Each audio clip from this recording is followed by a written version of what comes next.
Alright, Schlockmeister fans, Emanuelle Monday is back. We're going to watch Women's Prison Massacre, which has an alternate title with Emanuelle in it. Laura Gemser, let's check it out.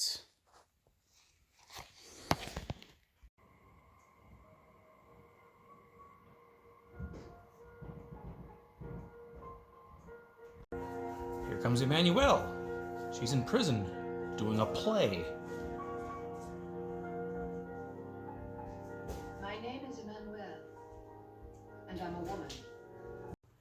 And this blonde chick coming up here is Albina. She's the bitch of the prison. This is Albina, but I'm not in this lousy show. I represent the captive audience watching this shit. Entertainment value. And she's gonna start a food fight with tomatoes. They deserve this.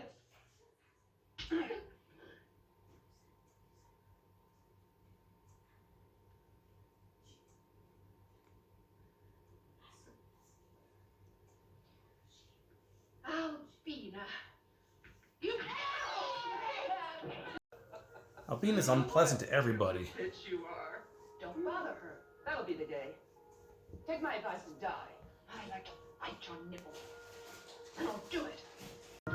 Emanuelle and Albina decide to settle their feud with an arm wrestling match. Emanuelle's gonna win this one. Let me help you. I can't show you too much of these naked ladies making out in the bathroom. So there were no other prisoners in the showers to witness what went on?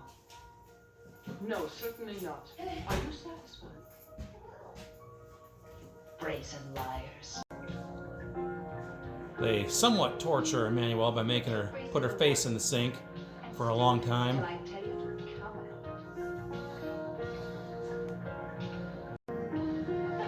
out? She manages to survive, though.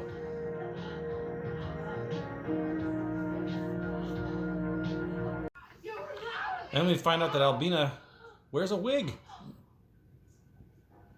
I hate you. I hate you. At once, so you'll be sorry. They get into a fight in there that Emanuelle wins. Of course, the guards knew all about it. Albina slipped and hurt herself. Where the hell did you pick him up? One of the inmates has a sex doll. He is almost all I need. The only thing he can't do is talk, that's all. George sent him to me to keep me in practice. And it's his fault if they're still with me. So apparently she was wrongly imprisoned, our hero, because of this guy.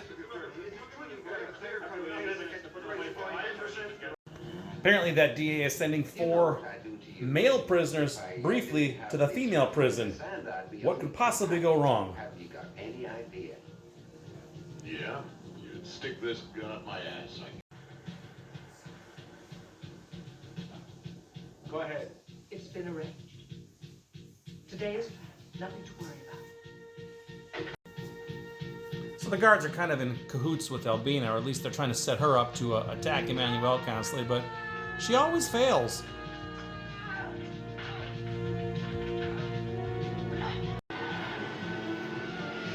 Well, the jailbreak is taking place. Clearly these guys have some friends on the outside. That's Gabrielle Tinti on the far right, Emanuelle's, Laura Gemser's real-life husband.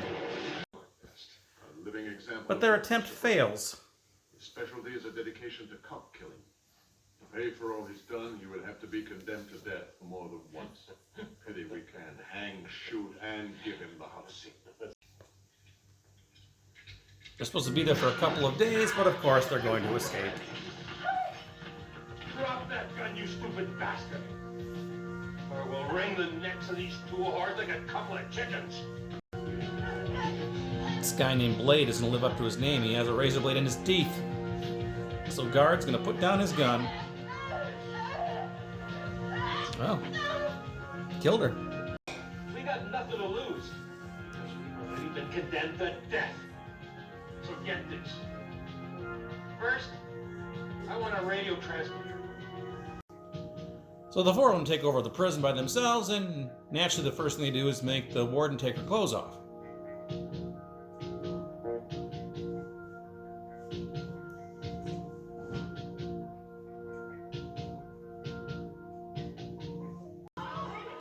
Some of the other inmates are just like horny animals, I guess.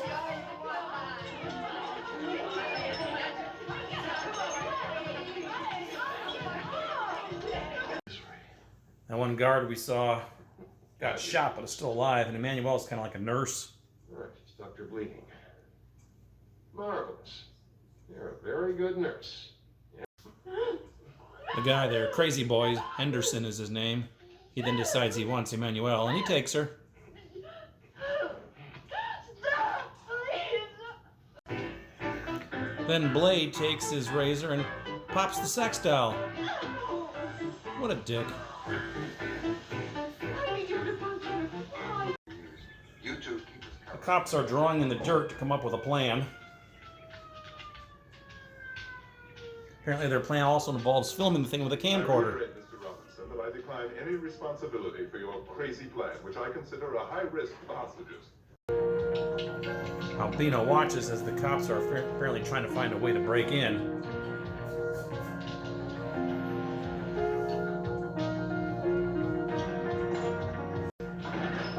They do get in, but they send in some chicks who get shot instead.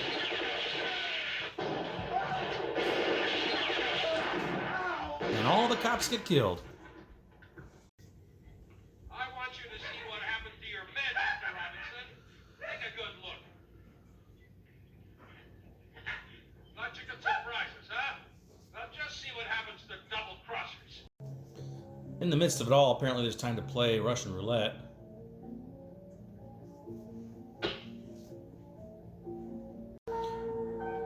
Blade decided to get with one of the inmates, but the inmate put a razor blade in her cooch just in case he tried this, and ouch. He chokes her to death though, but he's hurt. All bloodied and injured, he decides to take solace with the women. It's more like Dawn of the Dead. Then Albino loses the game.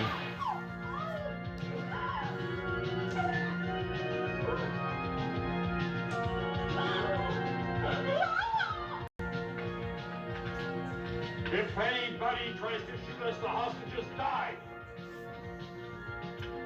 Keep moving. Emanuelle recognizes the DA. The prisoner, Emanuelle Larson, has been sentenced by this court for the selling of drugs to 5 years in prison. You'll have to kill me, Mr. District Attorney. The DA then takes charge, stupidly. You better not shoot or they're blasted to hell. Don't fire and stop. Don't anyone shoot. The three of them manage to escape in a car, being driven by, I guess, a What's cop. going on? It's a trick, Mr. Cartwright. I must have pushed too hard. You better be wrong. Not for me. I'm not finished yet. And these two shoot each other. Now we have an injured crazy boy. And the slowest hot pursuit you'll ever see.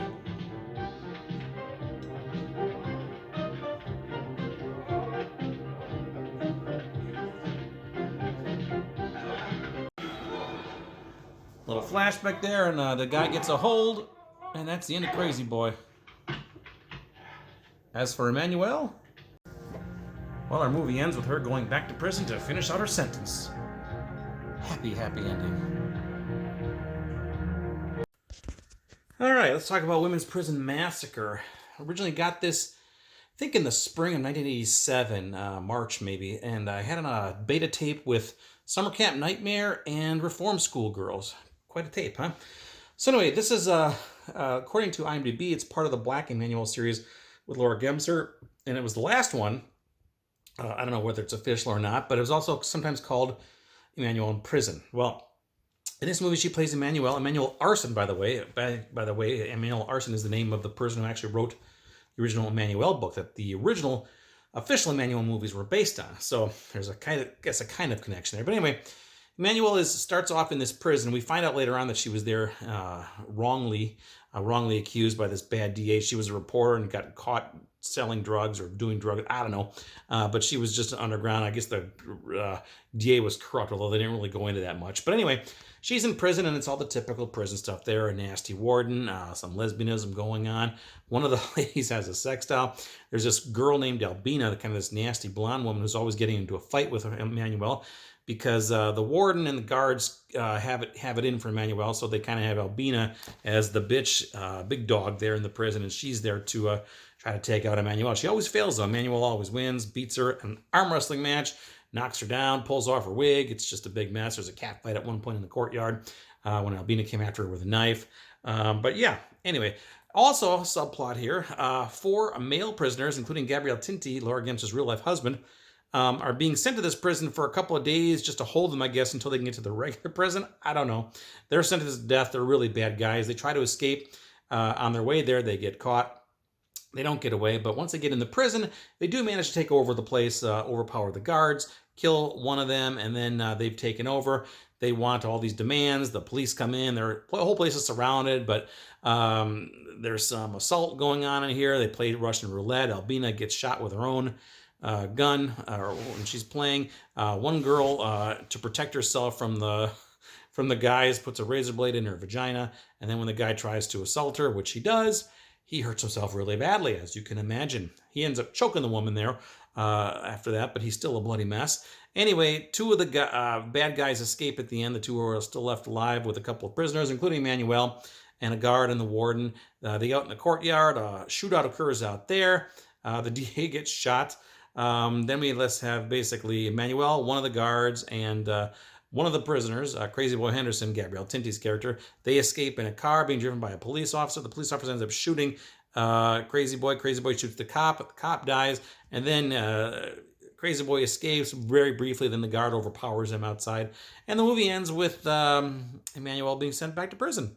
End of story. So anyway, not as sleazy as you might expect. It is sleazy, yes, but it's certainly not as much nudity as you might expect. In fact, was there even any full frontal nudity in this movie? I don't think so. Maybe there was.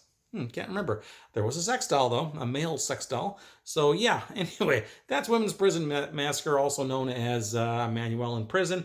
This was directed by Bruno Matai, although Emanuelle, Laura Gemser, she insists that Bruno Matai did not direct this. That's some other guy whose name I can't remember. Directed it instead, but who knows? Bruno Matai is credited for it. Apparently, they were filming another movie at the exact same time. We're back to back with this one. Similar plot, all the same actors and actresses, same cast, same producer, director, all this stuff. Bruno Matai called Violence in a Women's Prison, also sometimes known as Emanuelle in Hell, which I reviewed on my previous channel, and I'll be reviewing that again at some point in the near future. So anyway, it's good sleaze, is basically what this is. Women in prisons feel like you can't go wrong. So check it out. Leave some comments. Let me know what you think about Women's Prison Massacre. Watch it. Bye.